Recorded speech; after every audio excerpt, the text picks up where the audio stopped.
off with the garlic again. And Linguini and Clams in San Francisco should have been called Garlic and Clams because they use a lot of garlic on them. I'm going to get a little more olive oil in there. Just till it kind of goldens up a little bit, as you can see. We don't want to burn it, but we want to get a little flavor out of it. We're just going to brown ours up a little bit to give a nice flavor in the clams. Okay? In with the clams. So simple. Let the clams warm up a little bit. Get your cream ready. You could put a half of an egg yolk in there too, but we don't like to do that. We just like the clams and olive. So now we get a little salt in there, a little black pepper. It's not fancy pepper, it's just pepper. We didn't get it anywhere special.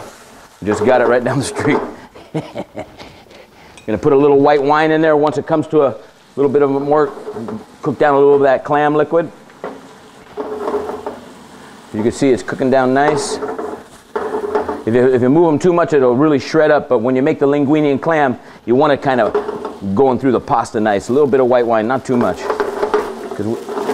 Just for a little bit of flavor. We're going to put a little parsley in there for a little color, a little flavor. Parsley tastes good. You can see it's looking pretty good. We can put another little piece of butter in there right before the finish. A lot of butter. I think they say the three main ingredients in French cooking, French have very good food, is butter, cream, and butter. So that's about how we cook. I think the French blood in me goes for the butter, and the Italian is the frugal one. In the summertime, we do grow a lot of vegetables here. We make a lot of tomato sauce and a lot of things right out of the garden. We're going to put some whole whipping cream in there. You got a spoon here, and just kind of be a little bit gentle with it.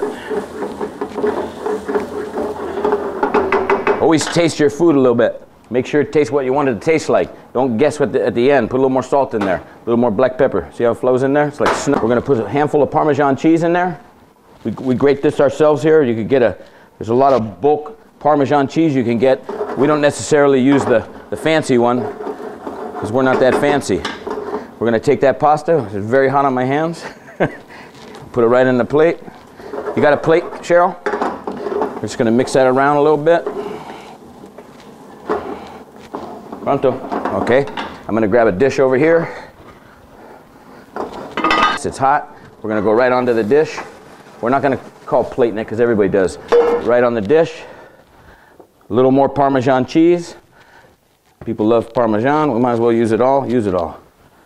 A little stick of lemon on the side just in case they want to have it. And a little parsley for the thing. How easy was that? Well, that was all of about 3 minutes. So you can make your spouse a very happy person once in a while. Cook them a little something special. Because very, very simple.